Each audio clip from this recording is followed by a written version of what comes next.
Hello, my name is Colette, and I'd like to welcome you to a Let's Chat video.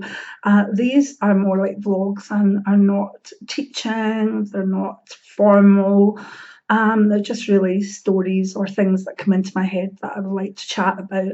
I've been off work for a wee while, so I've been thinking a lot in the past, and I'm writing memoirs and other things at the same time. So I decided to talk a wee bit about my psychic childhood, and the hope it might help maybe people out there that have psychic children or adults that had similar childhoods that maybe thought they were a bit bonkers or that they couldn't see up till now. Yes, I did have an experience like that. It's to start you chatting. And as such, I'd like you to come in the conversation and please comment. Let me know, did you have experiences? Is there anything you'd like to talk to me about? Is there anything you would like me to answer in other videos? Things like that. But it's just really a chat. And if you like it, join in. And if you do, then subscribe to my channel, because these ones are not coming out at any one time. They just come when I have the feeling I want to do them. I think that's the best way to do informal ones. So, my psychic childhood. I'm not going to go into too many things because I'll be here all night. But I picked 3 things from possibly my first 11 years on this earth to show the way that I saw the world. And I've picked them differently because one is more mediumistically. It's about seeing a spirit. I saw quite a few spirits, not all the time. And I did see family spirits and stuff, and this will give you an idea of how that worked. And I've also picked another one where I felt the energies and saw the past in a place.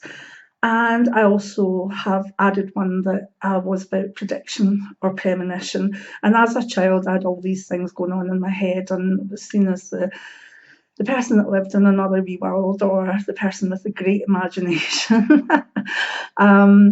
So some people are more mediumistic, some are more clairvoyant, some are clairsentient, all these things. But children are very open to everything, and many psychic children I've looked at or even worked with, to be honest, I wouldn't say they were one thing or another. They just are. They have an open sixth sense, and the sixth sense is made up of lots and lots of other little paranormal senses, from psychic hearing, psychic feeling, clairvoyance, psychic knowledge, psychic touch. And we can do more on that as the time goes on. But as a child, I think children are very, very open and they don't label things. So that's the point of view I'm coming from. So first thing I'm going to talk about is, actually, the 3 that I've picked, I've not just picked because I remember them so well. I've picked them because I remember other people's reaction to the incident so well, for good or bad. But I do remember people's faces and what I felt at that time. So these 3, that's one of the reasons I've chosen them. First one goes back to when maybe I was just about 5, and we'd moved house into a kind of nice sort of wee semi in a scheme in Rutherglen, and it just was very homely. Kind of 1960s, just a good family home. And I knew that I had a friend, and that friend was my sister, Isabel. Now, we had an old sort of radiogram in the new house. It was probably very the in thing at that time. It was quite long, and for some reason, my mum had put 2 sort of dining room chairs at either side. And I think they were just there because the family used to come and there used to not be enough seats. So these 2 get pulled out. But they were either side of the radiogram. What a word, eh? Radiogram. Anyone remember that? So anyway, I knew a few months after going to the new house, which was about 5 minutes walk from my old house, which was a flat, But I knew if I went and sat on one of the chairs, then my little friend, my sister, Isabel, would come and sit beside me and play, and we could chat and interact. And that's where I expected to go if I wanted her to come and be with me. Problem being is my sister Isabel died well before I was born, age 7 of leukemia. And it's a very tragic thing in our family, and I don't think my mum and dad ever really recovered from it. But Isabel was probably away even maybe 20 years before I was born. She was like the first child and I was the last.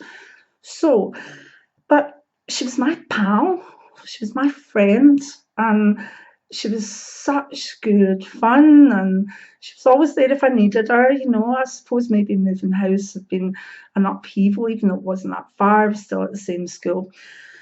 So I remember one day going and sitting on the chair and hoping that Isabel would come, and sure as goodness she did. Very different look to me. Isabel, very, very sort of dark brown hair and kind of darkish eyes, and just a very beautiful child. She seemed to show herself as the same age as me. Excuse me. I think I'm being told to do something with my computer there, but if it goes off, it goes off. So anyway, this new house we had the living room, and then to the back of it, it had the kitchen, and there was a little hatch that you could open from the kitchen into the living room, and you could pass meals through, you could pass cups of coffee through. I think it was one of the things that we all enjoyed. You could be sitting watching TV on a Saturday night and have your toast and your cup of tea brought through. So from where I was sitting, I could see the hatch, but I was very intrigued with what was going on with Isabel, and we were having a good time.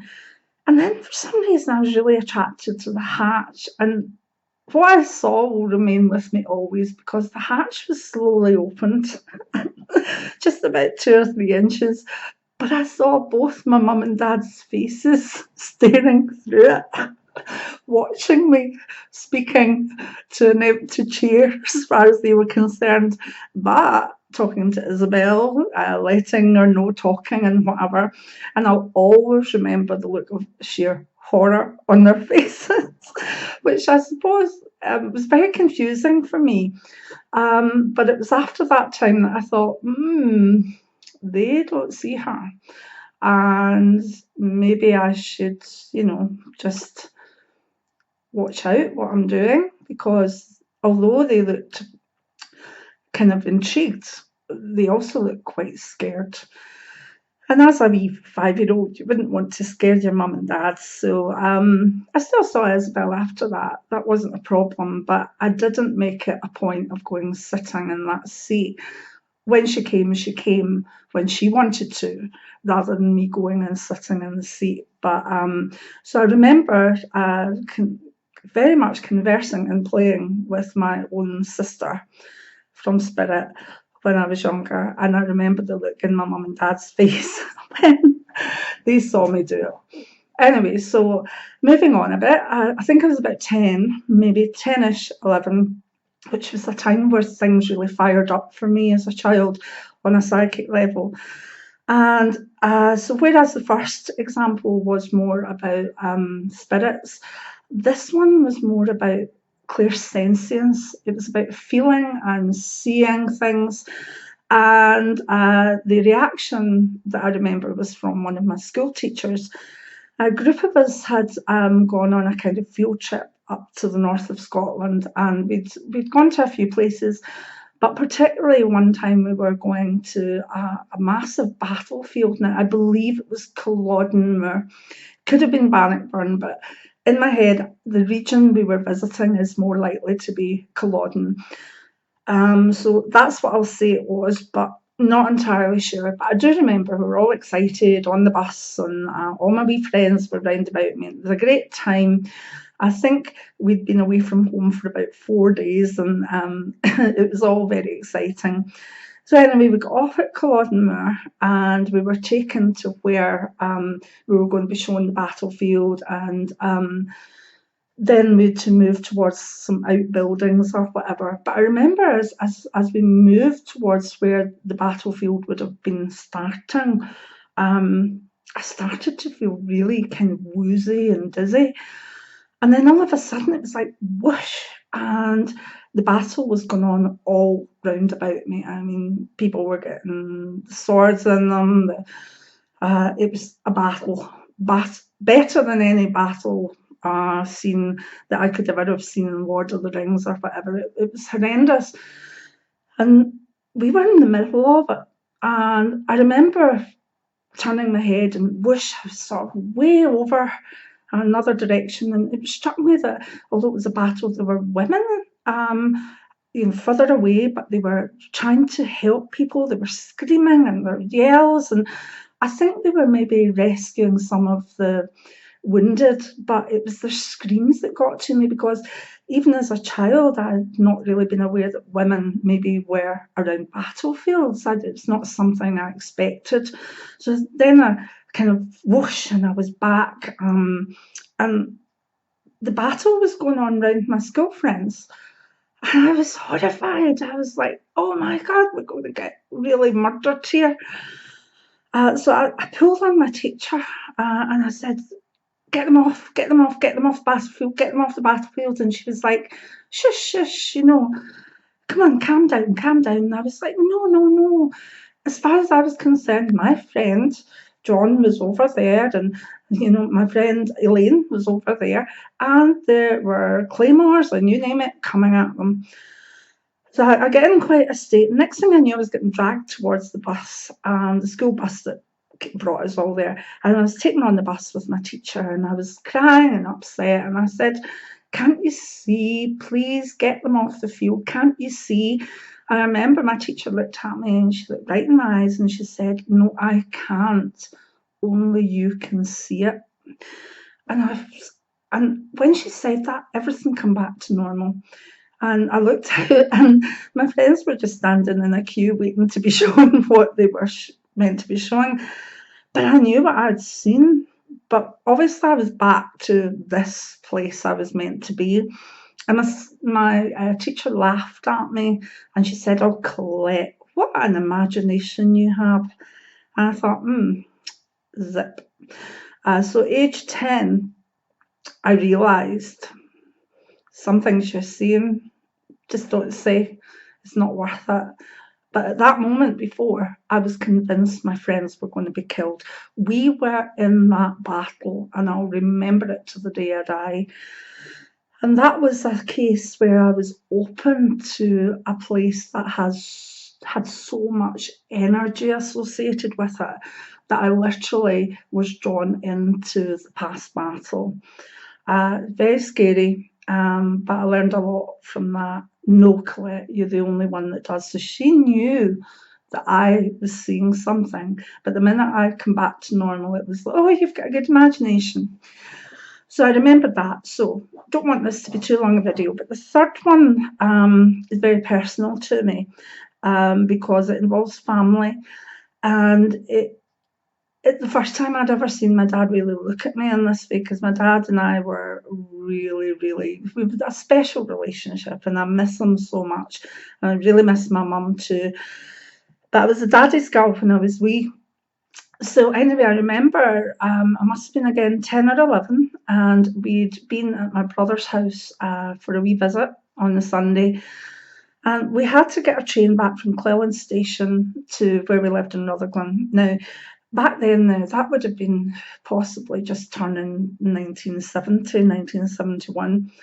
And I think it was the time where we were seeing the last of the diesel trains. Now, these were non-electric trains, but they ran on electric lines, but they made themselves go. Don't know how I did it. They went to steam or whatever, but they had carriages where you would maybe have 4 or 5 seats and a little door that you could get out yourself. And I was always, as a child, quite, panicked that the door would fly open, we'd all get sucked out. But that wasn't psychic, that was just being a child.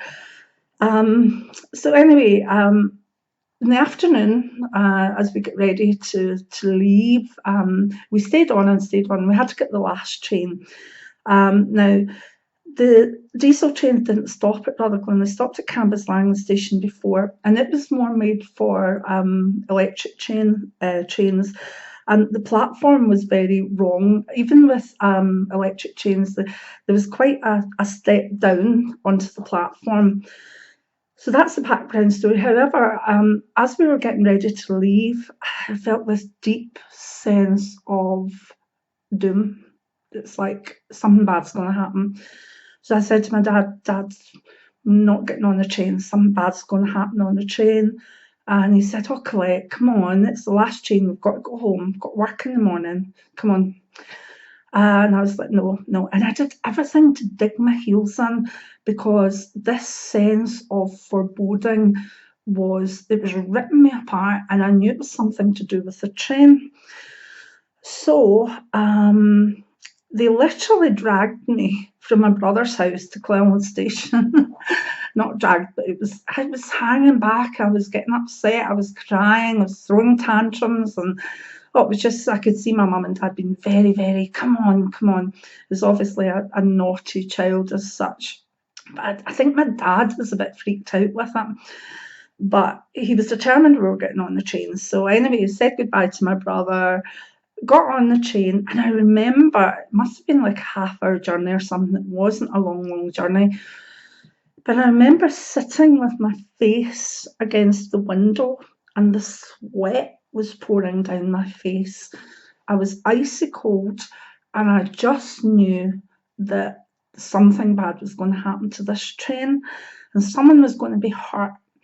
And that was I couldn't look at my mum and dad. My dad couldn't look at me. My mum was just sort of, just she'll fall asleep or whatever. But I just kept against the window for the whole journey. And as we were coming into Cambuslang station, I thought, I'm wrong. We're here. We're absolutely here. What silly thing has this been going on in my head? So my dad opened the wee door, sort of jumped down, got me off, and I stood on the platform, and he put his hand out for my mum, and as she came, she went to put her foot on the platform and missed, and she fell down right between the train and the platform. The gap was enough for a person to fall down, and she fell down. Now the guard and everybody got her up and laid her out. She'd really hurt her leg. In fact, my mum had to have a knee replacement years later, which may not have been anything to do with this, but she'd really twisted her leg on the way down. She'd hit concrete, and she was really upset and in quite a state. So my dad was seen to her. I was standing back, and of course, when I get a feeling of dread and it goes, I know that something's happened. I know that it's cleared, and I still do get them, and then they'll clear, and I think, what am I going to hear? What's happened? And I normally hear something within days. But I remember thinking, well, okay, mum's been hurt, but she's okay. She's okay. And such a relief that whatever had happened. But I knew it was going to happen. Now, the reaction was, I was standing there. My mum was obviously hurt, but not too badly. And my dad turned around and looked at me, and the look in his face was like I had grown horns, basically, that I was this freaky child. Still loved me, there was no doubt about that. In fact, I think he was really worried that I had this gift or whatever it was. But he looked at me like, what the hell? And I remember at that young age looking back at him, and all I could think of was, I told you so. I warned you. Why didn't you listen to me? And I'll always remember the look in his face, because it really was quite scared. So I had quite a normal childhood in amongst these things. I had a lot on in my childhood with illness and stuff like that, and hearing, etc. But that's another video. But I had a very happy childhood. absolutely adored my mum and dad. They absolutely adored me. Good brothers, sisters. Yeah, so all that was fine. There was nothing bad at all. But I definitely was a bit of a psychic handful. So I hope if you were a psychic handful that you comment in the links below. No, not in the links, in the comments. And I hope if you've got a child that is maybe coming out with things that you comment, and if you subscribe, you don't need to use your own name. You can even just put in a nom de plume or whatever, because I want to get the conversations going. I want to be able to connect with you and share my experiences and allow you to share yours with me. This video is far longer than I thought it would be. Sorry about maybe the light quality or whatever. As I say, for the Let's Chat videos, I'm more inclined just to put the camera on and go for it. So I hope you've enjoyed that. If you enjoyed it, please subscribe, give me the thumbs up. Thumbs up are awful good. I do enjoy them. And let me hear what you think. And if you're brave, write a comment, and if you're really brave, leave a video, and we can enjoy it as well. So thank you for watching. Enjoyed my stories. They will be in Memoirs years from now. I must admit, I'm not that far into it. So I've only reached age 22 at the moment, I think. So they'll take a while, but it's nice to remember them and also to talk about them as well. It makes them more familiar. But there's 3 for you. So join in, chat, and I'm here. So many blessings. See you soon. Bye.